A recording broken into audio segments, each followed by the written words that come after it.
The rain hammered downtown Chicago as Zara Williams knelt beside a motionless figure in an expensive suit. Her delivery uniform was already soaked through, her hands shaking as she pressed two fingers against the stranger's neck. No pulse. Her phone screen glowed.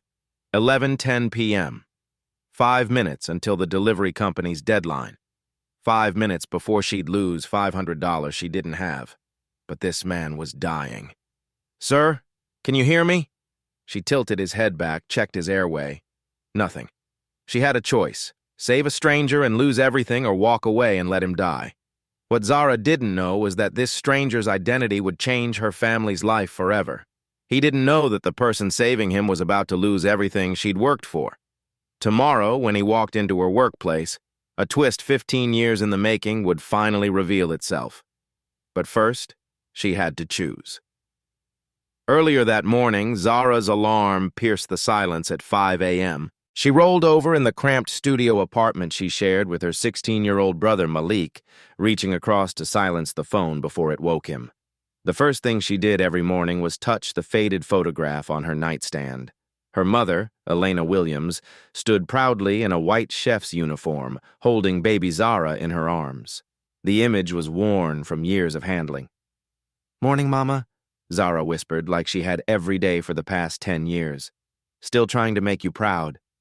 She padded quietly to their tiny kitchen, opening the refrigerator to reveal nearly empty shelves, a carton of milk with 2 days left, half a loaf of bread, some leftover rice from yesterday's dinner. She counted the crumpled bills in the coffee tin on the counter. $89 for the entire month. Her stomach twisted, but not from hunger. The eviction notice taped to their door fluttered as she opened it to grab the newspaper. 30 days to pay $2,400 in back rent, or they'd be homeless. Zara touched the silver necklace at her throat, a tiny whisk pendant that had belonged to her mother. Elena had worn it every day while working as a private chef, before everything changed. Before she died when Zara was just 14, leaving her to raise Malik alone. "Morning, Zed." Malik shuffled into the kitchen already dressed in his one good shirt, a white button-down he'd been saving for today's college scholarship interview. "Are you ready for the big day?" Zara forced a smile, starting the coffee maker. The interview could change everything. Full ride to Northwestern, a future Malik deserved. "Nervous as hell," he admitted, straightening his collar. "You're still driving me at 7, right? I know it's early, but of course." Zara's heart sank. Her car had broken down 3 days ago. They'd have to take the early bus, which meant leaving by 6:30. She worked 2 jobs to keep them afloat. Morning shifts at Maya's Corner Café in the financial district, where she'd been for 2 years. Evenings delivering food through multiple apps, racing around the city on her delivery bike until nearly midnight. The cafe job barely covered utilities. The delivery work was supposed to handle rent, but the company had strict policies. Return equipment late 3 times and you're fired. She'd already been late twice this month. "Zara?" Malik was studying her face. "You okay? You look worried." She busied herself making breakfast from their meager supplies. "Just thinking about your interview. What are you going to tell them about your goals?" As Malik talked about his dreams of studying business, Zara cooked using one of their mother's recipes. Elena had learned it working for a wealthy family back when she thought cooking might lead somewhere bigger. "Mama always said this recipe came from a family she cooked for," Zara told Malik, stirring the eggs with practiced ease. "They were so grateful for everything she did. She said they even wanted to adopt us both." Malik looked up from his notes. "What happened to them?" "She never told me the whole story." Zara plated the food carefully, the way Elena had taught her. "Said some stories were meant to unfold in their own time." The memory made her chest tight. Elena had been brilliant in the kitchen, creating meals that made people weep with joy. But she'd also been proud. Too proud, maybe. She'd walked away from that family for reasons she never fully explained, taking jobs in regular restaurants until the cancer took her. "I wish I could have met her," Malik said quietly. "Really met her, you know, remembering her. She would have loved seeing you get this scholarship." Zara touched her necklace again. "She always said education was the one thing nobody could take away from you." The morning routine continued, Zara packing Malik's interview materials, double-checking his bus fare, reminding him about the questions they'd practiced. But her mind kept drifting to the growing pile of bills on their kitchen table. The delivery company had called twice this week about her late equipment returns. One more strike and she'd lose the evening job entirely. Without it, they couldn't make rent even if she worked every possible hour at the café. Maya, the cafe owner, had been understanding about Zara's exhaustion lately, but even Maya's patience had limits. Zara couldn't afford to lose that job, too. "You sure you're okay?" Malik asked as they prepared to leave. "You've been stressed all week." Zara forced another smile. "Just want everything to go perfect for your interview."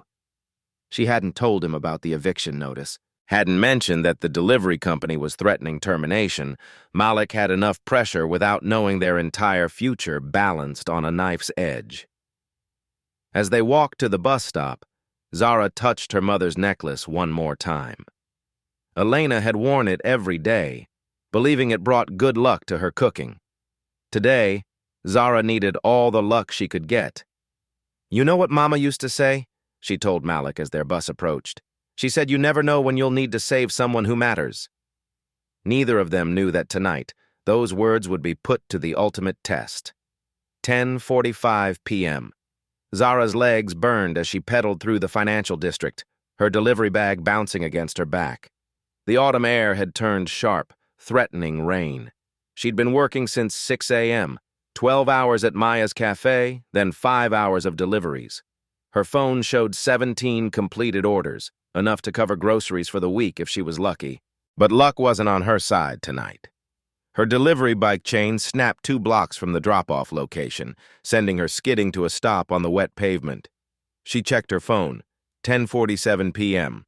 28 minutes to return the insulated delivery bags to the warehouse or face a $500 penalty. $500 she absolutely did not have. The last bus home left at 11:20 p.m. If she missed it, she'd have to walk 8 kilometers in what looked like an incoming storm. And tomorrow morning, she had to wake Malik at 6:30 for his scholarship interview, the interview that could change both their lives. Zara shouldered her delivery bag and started pushing the broken bike toward the warehouse. The wheels squeaked against the asphalt as the first raindrops began to fall. That's when she saw him. A figure lay crumpled near the service entrance of an old office building, half hidden by construction barriers. Expensive charcoal suit, Italian leather shoes, but motionless in the growing puddle beneath him. 10:58 p.m., 17 minutes to return equipment. Zara's phone buzzed with a text from the delivery company. Final reminder, equipment return deadline 11:15 p.m. sharp, no exceptions. She looked at the unconscious man, then at her phone, then back at the man. His chest barely rose and fell. In the dim streetlight, she could see his lips had a bluish tint. Someone was dying, right here, right now. "Hey!" she called out, hoping someone else would appear. A security guard, a late-night worker, anyone. The street remained empty except for the distant hum of traffic. Zara approached carefully. The man appeared to be in his 50s, graying temples, wedding ring catching the light. His briefcase had spilled open, papers scattered in the rain. She knelt beside him, her delivery uniform soaking through instantly. "Sir, can you hear me?" No response. She pressed 2 fingers against his neck, searching for a pulse. There, weak and irregular, but present. "Sir, I'm going to help you, okay?" As she tilted his head back to check his airway, something strange happened. The man's lips moved, forming silent words. "Elena, the soup, so warm." Zara's blood went cold. Elena. That was her mother's name. But there was no time to process the coincidence. His breathing was becoming more labored and his skin felt clammy despite the cool night. Her phone showed 11:02 p.m., 13 minutes. The moral arithmetic was brutal. If she stayed to help this stranger, she'd lose $500 they desperately needed for rent. She'd miss the last bus home and arrive exhausted for Malik's interview. She might even lose her delivery job entirely, but if she left, this man might die. Zara pulled out her phone with shaking fingers, her battery showing 8%. She dialed 911. 911? What's your emergency? "I found an unconscious man downtown. He's breathing but barely responsive." corner of LaSalle and Madison, near the old Meridian building. Ambulance is dispatched. Stay on the line. Are you trained in CPR? Yes. Elena had insisted both her children learn, back when Zara was working as a lifeguard during high school. Check if his airway is clear and begin chest compressions if needed. Zara assessed quickly. His airway seemed clear, but his pulse was getting weaker. She positioned her hands on his chest and began compressions, counting under her breath. 11:07 p.m. 8 minutes. Come on, she whispered between compressions. Stay with me. The rain was falling harder now, soaking through her jacket. She shrugged it off and draped it over the man's torso, using her body to shield him from the worst of the downpour. As she worked, her phone buzzed repeatedly. Messages from the delivery company. Reminders about the deadline. Threats about the penalty fee. 11:12 p.m., 3 minutes. She could still make it. Drop everything and run to the warehouse. Save her job, save the money. Get home in time for Malik's interview. But then she looked at the man's face again. Someone's husband, someone's father. And those words he'd whispered. Elena. Her mother's name. I'm sorry, Malik, she said quietly, continuing the chest compressions. I'm so sorry about your interview. The ambulance sirens grew louder in the distance. 11:15 p.m. came and went. Zara Williams had made her choice. The sirens grew louder as Zara continued chest compressions, her arms already aching from the repetitive motion. Rain pelted her face, mixing with tears she didn't realize she was crying. 30, she counted aloud, then tilted the man's head back for rescue breaths. His skin was cold against her lips, but she felt the faint exhale that meant his lungs were still working. Back to compressions. 1, 2, 3, 2. Her phone screen lit up with another notification. Delivery equipment overdue. $500 penalty applied to your account. The message stung, but Zara didn't stop. Couldn't stop. This man's life was worth more than money, even money she desperately needed. Come on, sir. Stay with me. She pressed harder, remembering her mother's voice from years ago.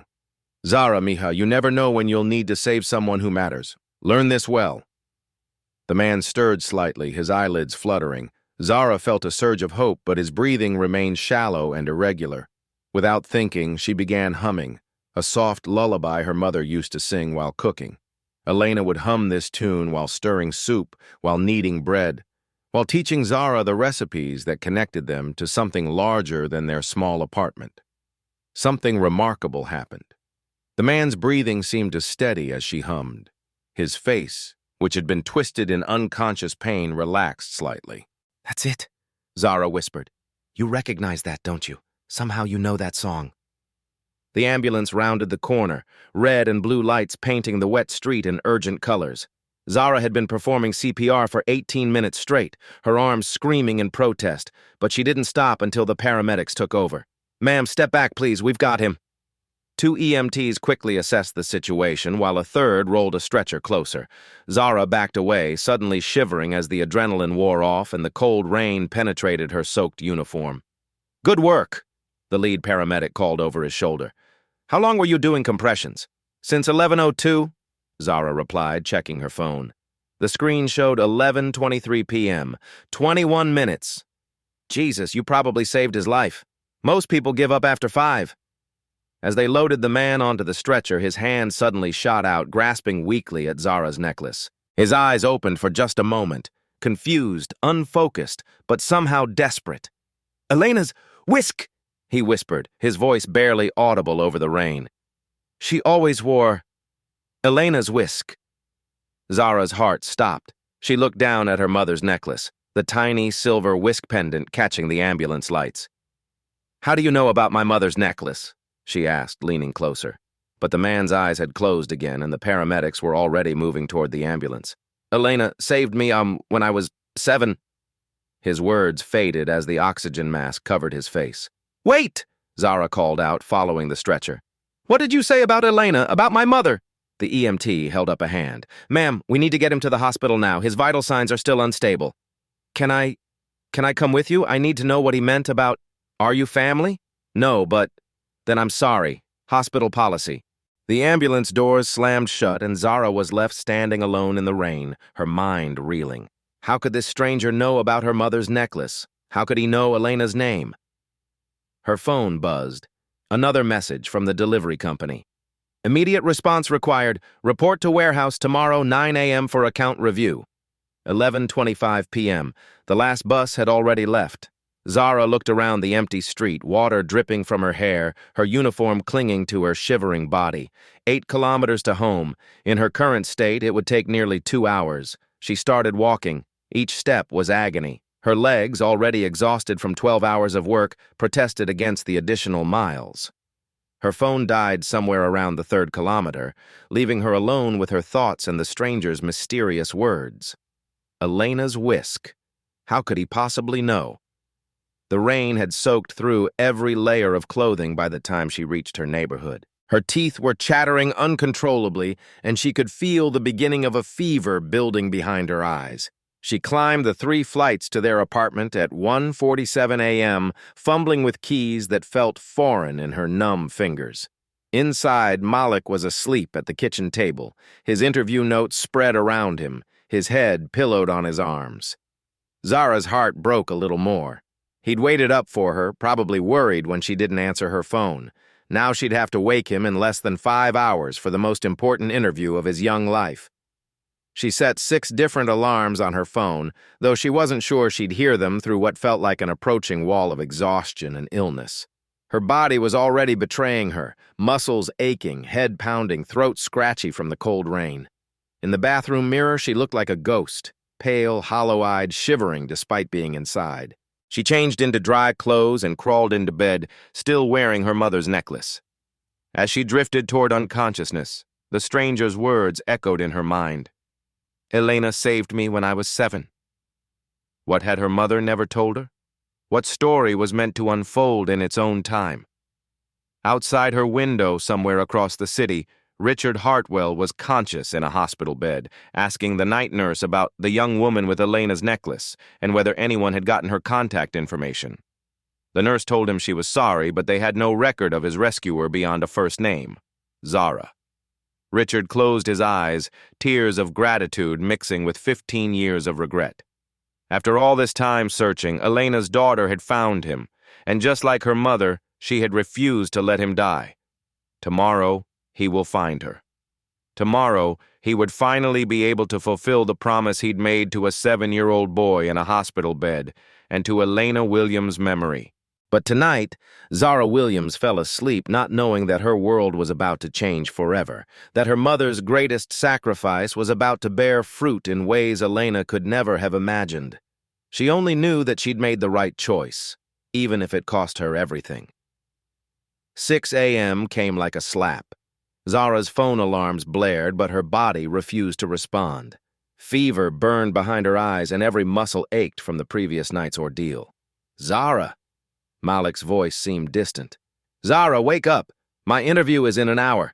She forced her eyes open to see her brother fully dressed, panic written across his face. What time is it? She croaked. 7:30! We were supposed to leave an hour ago! The crushing realization hit her. In her fevered state, she'd slept through every alarm. Malik's scholarship interview, the opportunity that could change his future, had already started. Oh, God, Malik, I'm so sorry. She tried to sit up, but the room spun. I got caught in the rain last night, and It's okay, he said quietly, but devastation filled his eyes. They said I could try to reschedule, but there were only 5 spots available. Zara felt sick for reasons beyond her fever. In choosing to save a stranger, she'd potentially destroyed her brother's dreams. 2 hours later, she stumbled into Maya's corner cafe, looking terrible. Her uniform was wrinkled, her hair barely contained, and she moved like every step hurt. Dios mío, Zara! Maya looked up from the espresso machine. You look awful. What happened? I'm sorry I'm late. I know this is the 3rd time this month. Mija, sit down before you fall down. Maya guided her to a chair. You're burning up. I can't afford to miss work. I already lost my delivery job last night. Her phone rang. Unknown number. Miss Williams, this is Sarah Lane from Cook County Hospital. I'm calling about the gentleman you helped last night. Zara's pulse quickened. Is he okay?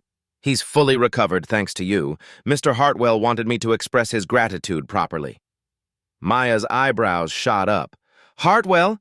Dios mío, that's the family your mother worked for. 30 minutes later, Sarah Lane entered carrying a manila envelope. She was professional-looking with kind eyes. You must be Zara Williams. Mr. Hartwell is very eager to thank you. She placed the envelope on the table. Inside were $200 bills and a handwritten note. For Elena's daughter, who inherited her mother's heart. This is not payment for last night. This is gratitude for 15 years of searching. R.H. Zara stared at the money. $2,000. Enough to pay the delivery penalty, catch up on rent, help Malik reapply for scholarships. But something about the note stopped her cold. Elena's daughter. 15 years of searching. How does he know about my mother? I think that's something you'll need to discuss with Mr. Hartwell directly, Sarah replied. He's been looking for Elena Williams and her daughter for a very long time. Maya leaned forward. Zara, your mother worked for the Hartwell family when you were a baby. She never told you why she left. Zara's head spun from fever and confusion. The mysterious connection to her mother, the stranger's words about Elena, and now this. It was overwhelming. She looked at the money again. They needed it desperately. Malik's future hung in the balance. Their rent was overdue. But something deep inside, some echo of Elena's voice, told her this wasn't right. I can't take this, she said quietly, pushing the envelope back. Zara, Maya gasped. Think about what you're saying. I didn't save him for money.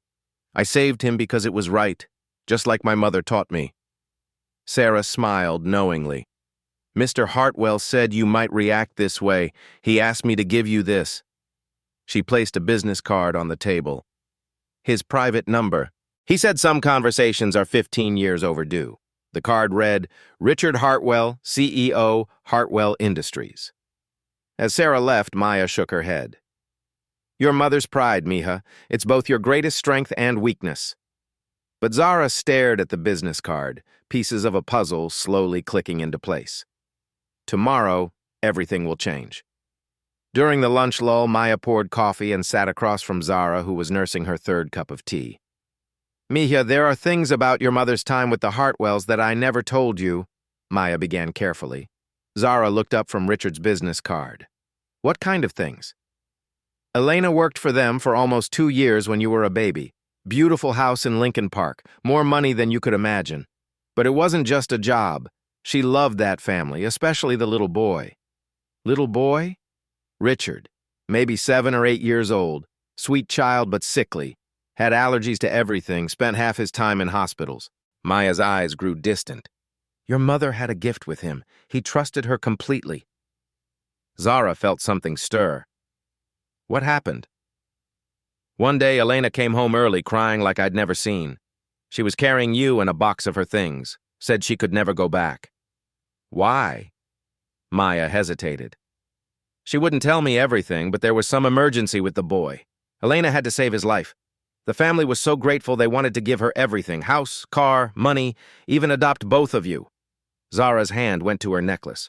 But she said no. She said no, packed up that same day and never looked back. Too proud, that woman. Maya shook her head. Sometimes I wonder if she made the right choice. The pieces were forming a picture, still blurry around the edges. Maya, do you think the man I saved? The cafe door chimed. A businessman entered, looking around before approaching their table. Excuse me? Is one of you Zara Williams? That's me, Zara said cautiously. I'm from Mr. Hartwell's office. He asked me to give you this. The man handed her a wrapped package. He said it belonged to your mother. Before Zara could ask questions, he was gone, leaving her holding brown paper wrapping. Inside was an ornate wooden recipe box with EW carved into the lid. Dios mío, Maya whispered. Your mother's recipe box. She left it at their house when she quit. I remember her crying about it for weeks. Zara opened it with trembling fingers. Dozens of recipe cards in her mother's handwriting, but on top was a sealed envelope. For my daughter, when she's old enough to understand that kindness creates destiny. Her phone rang. Richard's number. Miss Williams, this is Richard Hartwell. I believe we have a great deal to discuss about your mother. Would you allow me to come to your cafe tomorrow morning? Zara's heart pounded. Yes, I think we do need to talk. 8 o'clock? I'll bring everything. Photos, letters, the full story she never told you. As she hung up, Zara stared at the unopened envelope. Tomorrow, 15 years of mystery will finally be revealed. Zara arrived at Maya's corner cafe an hour before opening, her hands still shaking from the fever that had kept her awake most of the night. She'd spent hours staring at her mother's unopened letter, afraid to break the seal that had waited 15 years to be broken. She wore her mother's necklace outside her shirt today, the silver whisk catching the morning light streaming through the cafe windows. Beside the espresso machine, she placed the only photograph she had of Elena, her mother in chef's whites, smiling and holding baby Zara. At exactly 8 o'clock, a black sedan pulled up outside. Through the window, Zara watched a distinguished man in his 50s emerge, carrying a leather portfolio and the same wooden recipe box from yesterday. The door chimed as he entered, and Zara's breath caught in her throat.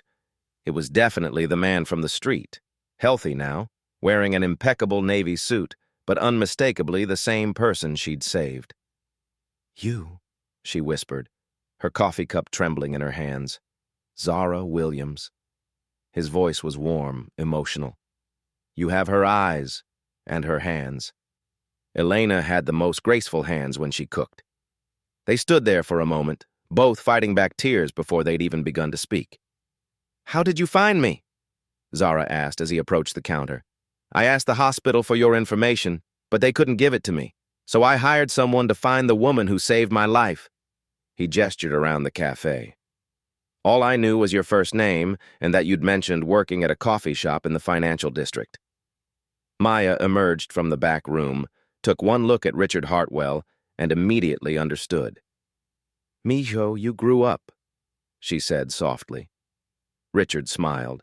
"Hello, Maya. You haven't changed a bit." "You two know each other?" Zara asked, confused.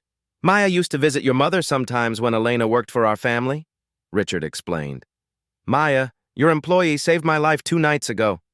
"I know, mijo, and you've been looking for them ever since Elena left, haven't you?" Richard nodded, then turned to Zara. "Could we sit? I have 15 years of explanation to give you." They settled at a corner table, and Richard opened his leather portfolio. The first thing he pulled out was a photograph that made Zara gasp. 7-year-old Richard in a hospital bed, with young Elena sitting beside him, holding his hand. Elena was wearing the exact same necklace Zara wore now. "That's my necklace," Zara whispered. "She's wearing my necklace."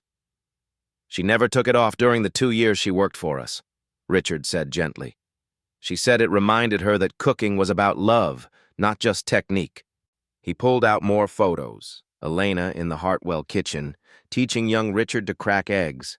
Elena laughed as Richard, covered in flour, tried to help make bread. Elena read to him when he was sick. "Your mother wasn't just our chef, Zara.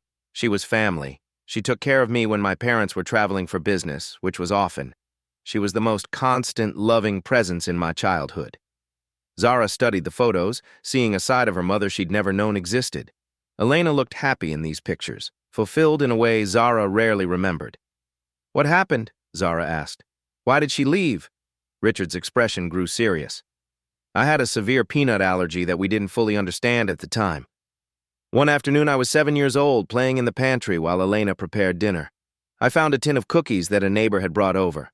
Homemade almond cookies." Zara's hand went to her throat. "I ate 3 of them before Elena found me. By then I was already having trouble breathing. Within minutes, I was unconscious on the kitchen floor." He pulled out a medical report from the portfolio. "Elena found me and immediately called 911. Then she performed CPR for 15 minutes until the paramedics arrived. The doctor said without her quick action, I would have died." "Just like the other night," Zara said quietly. "Just like the other night," Richard confirmed. "My parents were in Europe when it happened. They flew back immediately, and when they saw what Elena had done, how she'd saved their only child, they wanted to give her everything." He showed Zara legal documents, yellowed with age, adoption papers for both Elena and baby Zara, deed to a house in Lincoln Park, trust fund documents with Zara's name on them. "They wanted to make us family, legally. They loved Elena and they loved you. You were just a baby, but you were always part of the household when Elena worked. My parents saw how much Elena loved you, how hard she worked to give you a better life." Zara felt tears burning her eyes. but she said no. Richard nodded, pulling out a handwritten letter. This is what Elena wrote to my parents the day she left. Zara read her mother's careful script. I am grateful beyond words for your kindness, but I cannot accept charity, even from people I love. Zara must grow up knowing her own strength, earning her own way. If I take your money now, she'll never learn that she's capable of anything. Richard is a good boy with a kind heart. Someday, he'll change the world. I pray Zara grows up with the same kindness, but also the chance to prove herself. She was protecting me, Zara whispered. She was protecting you, Richard agreed, but I never forgot her. When I turned 18, I hired investigators to find you both. Every year since, I've renewed the search. For 15 years? For 15 years. I found out Elena had passed away 5 years ago. His voice broke slightly. I was devastated that I was too late to thank her personally. Richard reached across the table and took Zara's hands. But then 2 nights ago, a miracle happened. Elena's daughter saved my life just like her mother had. And when you refused the money, when you made yourself sick helping a stranger, I knew Elena's spirit lived on in you. Zara was crying now, understanding flooding through her. You've been looking for us all this time. And now I can finally fulfill the promise I made to a 7-year-old boy in a hospital bed, and to your mother's memory. He opened the recipe box and pulled out an envelope she hadn't seen before. Elena left this for you, Zara. She said to give it to you when you are old enough to understand that kindness creates destiny. As Zara took the letter with shaking hands, Richard smiled. Now I want to honor both Elena's memory and your character by giving you something she was too proud to accept, but something you've more than earned. With trembling fingers, Zara opened her mother's letter. Elena's familiar handwriting blurred through her tears as she read. My darling daughter, if you're reading this, then the Hartwell boy found you, just as I always hoped he would. Don't be too proud like your mother was. Accept what he offers, not as charity, but as completion of a circle. You are worthy of every opportunity, Mija. Use them to help others the way you've always helped me. Love, Mama. Richard waited patiently as Zara composed herself, then pulled out a thick folder of documents.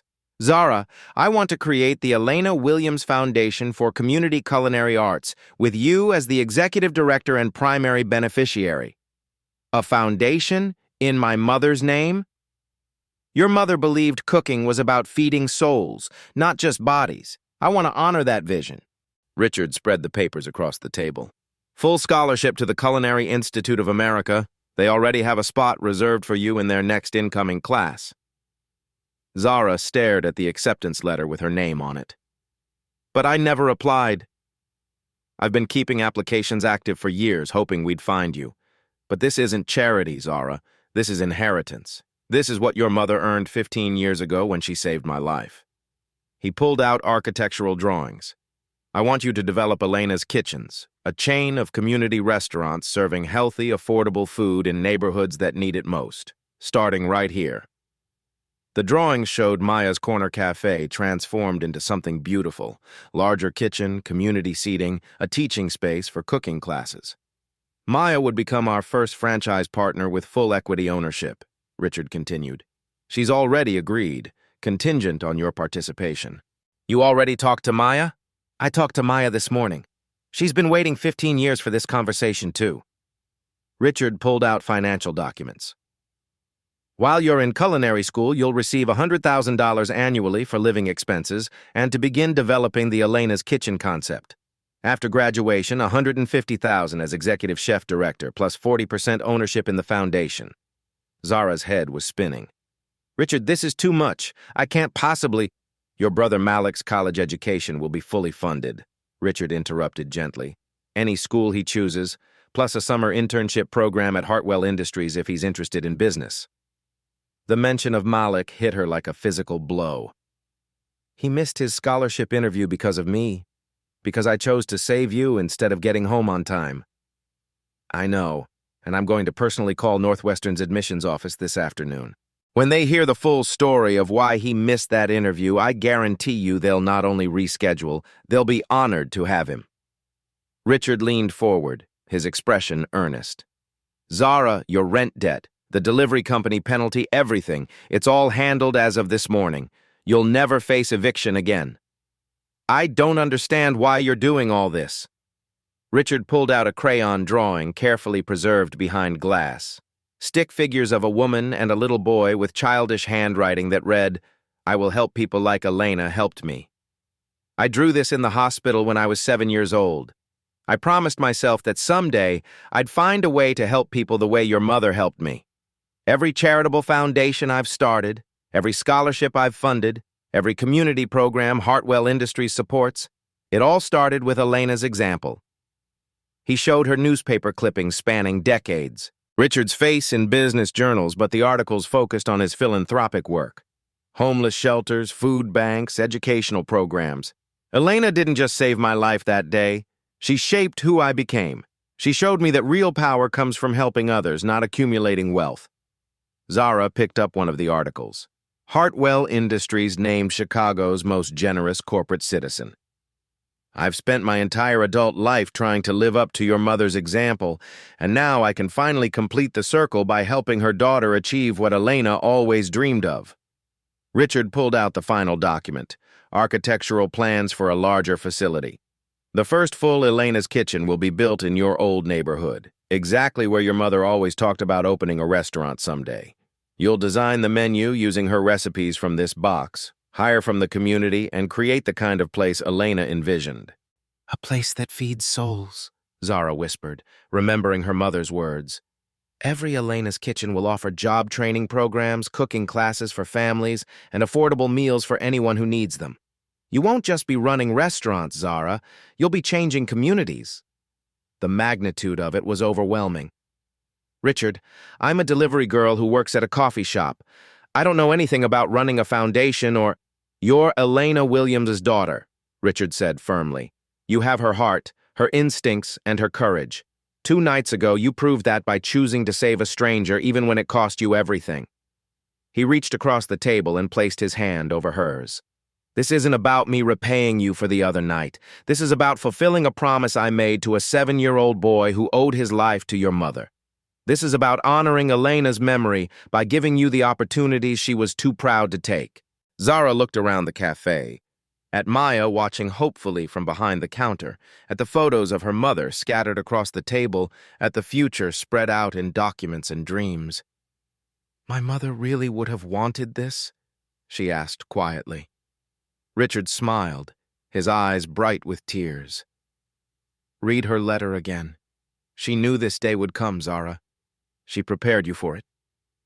Zara looked down at Elena's final words. "Accept what he offers, not as charity but as completion of a circle." Taking a deep breath, she looked up at Richard. "I accept, not for me, but for every person my mother would have fed if she'd had the chance."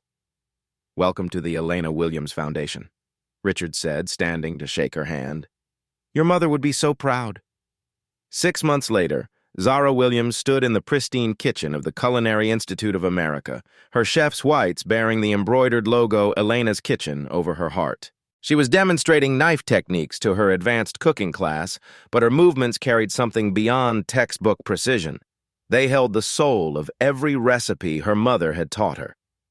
"Remember," she told her classmates as she julienned vegetables with practiced ease, "cooking isn't just about feeding bodies, it's about nourishing communities." Her instructor, Chef Marcus, watched approvingly.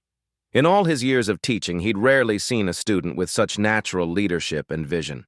Zara wasn't just learning to cook, she was learning to change the world, one meal at a time. Meanwhile, 200 miles away in Chicago, construction crews were putting finishing touches on the first Elena's Kitchen. The transformed building that had once housed Maya's Corner Cafe now gleamed with industrial-grade equipment, community seating for 80 people, and a teaching kitchen where families could learn to cook together. Maya supervised the installation of the final piece, a bronze plaque by the entrance that read, "Elena Williams believed that food prepared with love could heal hearts and build communities. This kitchen is her legacy." Richard visited the construction site every week, sometimes bringing his own children to see what was being built. "This is what happens when one person's kindness plants seeds for the future," he told them. The hiring fair for Elena's kitchen drew a line that wrapped around 2 city blocks.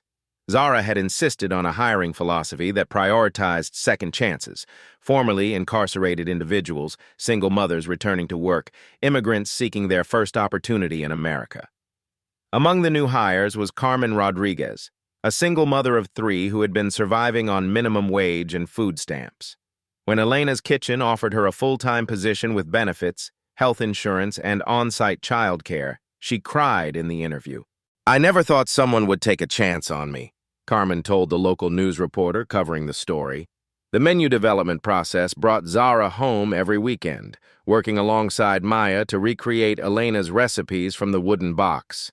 They tested each dish dozens of times, adjusting for larger quantities while maintaining the love and care Elena had poured into every meal. The signature dish became Elena's soul stew, a hearty combination of vegetables, beans, and spices that had once fed Zara and Malik during their leanest months. At Elena's kitchen, a full bowl cost just $6, and no one was ever turned away for inability to pay. Malik, now thriving at Northwestern University with his full scholarship, spent his winter break working at the restaurant's construction site. The boy who had once worn his only good shirt to a missed interview now wore Hartwell Industries intern credentials and spoke confidently about business sustainability and community impact. "My sister is building something that will outlast all of us," he told a documentary crew filming the restaurant's development. The soft opening in February drew every local news station in Chicago. The line of customers stretched 3 blocks, but it wasn't just hungry people. It was families who remembered Elena from her neighborhood catering days, former colleagues who had lost touch, and complete strangers drawn by the story of generational kindness. Richard Hartwell, who had insisted on working the opening night as a server, watched with tears in his eyes as 3 generations of families shared Elena's recipes around tables designed for community connection. The success exceeded everyone's expectations. Within the first month, Elena's kitchen was serving over 1,000 meals daily. The job training program had a waiting list of 200 applicants. The evening cooking classes for families were booked solid through the summer. Food Network's Good Eats with Purpose featured Zara in a primetime documentary titled The Chef Who Inherited Her Calling. The episode followed her from culinary school to the bustling kitchen, where she now trained a team of 25 employees, many of whom had never worked in food service before. "This isn't just about the food," Zara explained to the cameras while plating Elena's famous empanadas. "It's about creating opportunities for people who need them most, the way someone once created an opportunity for my family." The Elena Williams Foundation received applications for the second location before the first had been open 2 months. Community leaders from Detroit, Milwaukee, and Cleveland all requested Elena's kitchens for their neighborhoods.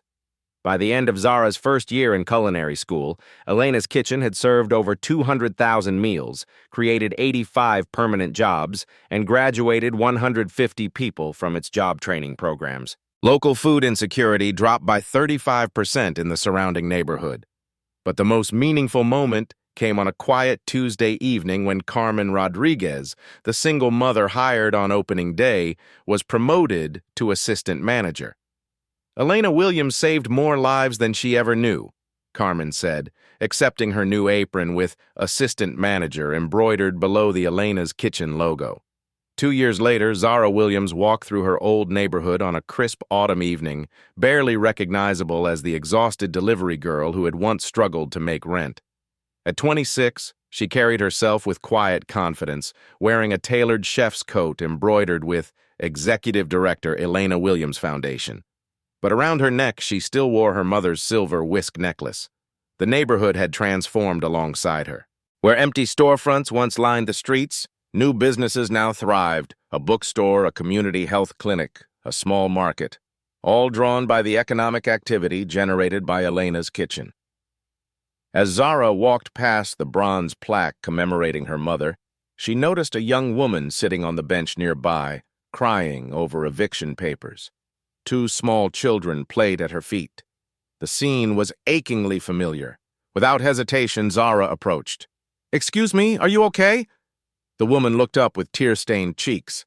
"I'm sorry, I didn't mean to. We'll move along. No, please don't apologize. I'm Zara, and I run the restaurant here. What's your name?" Isabella, these are my daughters, Sophia and Maria.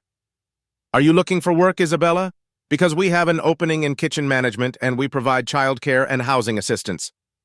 Isabella's eyes widened. You'd hire me? I don't have restaurant experience. Neither did most of our best employees when they started. What matters is that you want to work and care about your family. From across the street, Richard Hartwell emerged from the foundation offices, where he'd been reviewing expansion plans. He paused when he saw Zara helping the young mother, a familiar warmth spreading through his chest.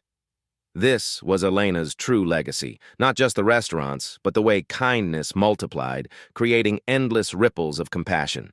You know, Zara told Isabella as they walked toward Elena's kitchen, someone once told me that kindness creates destiny. Let me show you what that means. 6 months later, Isabella would be promoted to shift supervisor. Her daughters would participate in the Elena Williams Youth Culinary Program, learning to cook with love and purpose. But tonight, as Zara helped Isabella fill out a job application over a warm meal, she thought about the circle her mother had begun.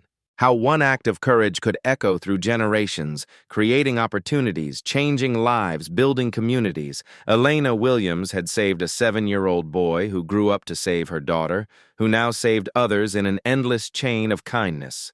Richard joined them at the table, watching the next chapter of Elena's legacy unfold.